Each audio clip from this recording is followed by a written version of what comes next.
For most of my career, I've made the business case for employee disengagement. I've stood in front of executives and shown them the math. How disengagement costs the global economy $8.9 trillion a year, how it destroys productivity, and how it drives their best people out the door. But today I want to talk about something else. Because to see employee engagement only as a business problem is to miss its most important and most human dimension. The crisis of engagement in the modern workplace is not just a management failure, it's a moral failure. Decades of research confirm what we know intuitively to be true. For a large and growing percentage of the population, work is a primary source of purpose and meaning in life. In a world where traditional sources of community have weakened, the workplace has become the main stage on which people seek to make a contribution, to feel a sense of belonging, and to build a life of significance. When that investment is met with a system that crushes their spirit, when an organization treats its people as cogs in a machine, assigns them to soul-crushing repetitive tasks, and ignores their intelligence, it's not just creating a disengaged employee, it is sending a message to a human being that their contribution doesn't matter, that their potential is not seen. That is the true hidden cost of the zombie-making machine. It is the slow, quiet erosion of a person's belief in their own value. This places a profound moral responsibility on the shoulders of every leader. Your role is not just to deliver a financial result. It is to be a steward of the human spirit. The decisions you make every day are not just business decisions. They are the acts that either build up or break down the sense of purpose and dignity of the people in your charge.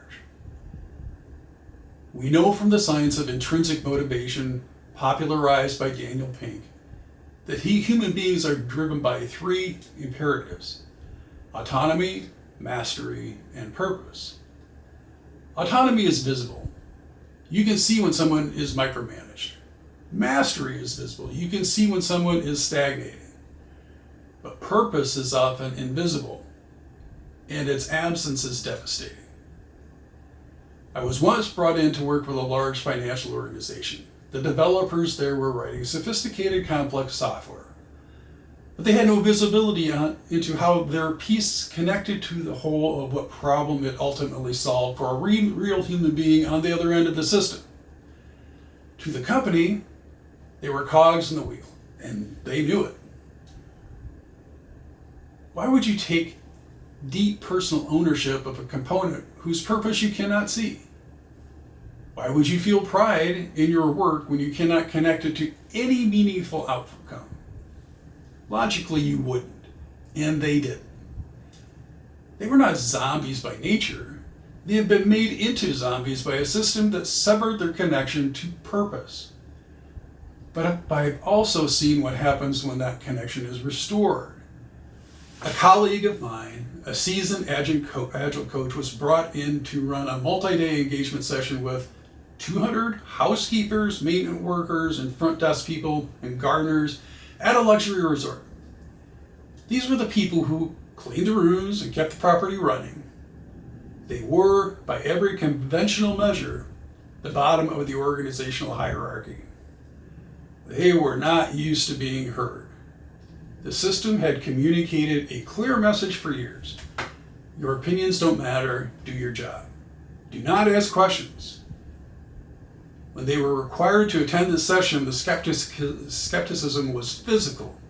They sat in the back of the room with their arms crossed. You could feel the defenses up. My colleague walked onto the stage.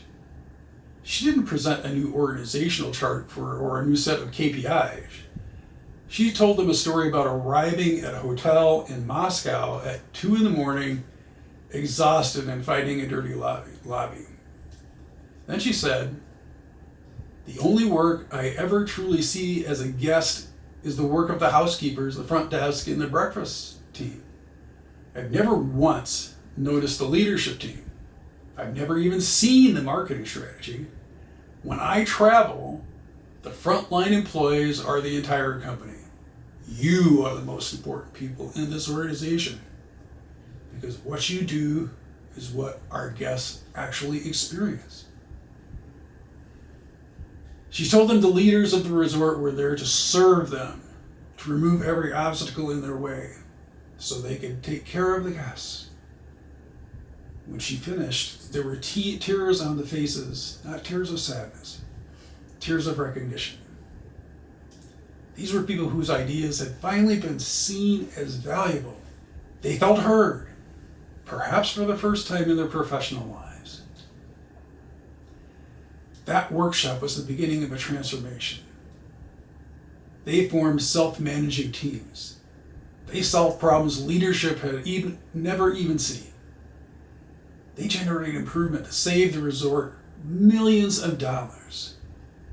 In 45 minutes, with a story, she gave 200 people back their dignity, and they repaid her with millions of dollars in improvement. That is what it means to raise the dead. It is the literal, observable process of a human spirit coming back to life. But how do we operationalize this? How do we ensure that purpose isn't just a motivational speech, but a structural reality? We use a compass called VSEM, the VSEM framework. The VSEM stands for vision, strategy, execution, and metric. Vision is the why that inspires people. Strategy is the how that translates vision into a plan. Execution is the what that turns the plan into reality. And metrics is the how well that tells you if you're on track. In most organizations, these are documented. The vision is a poster.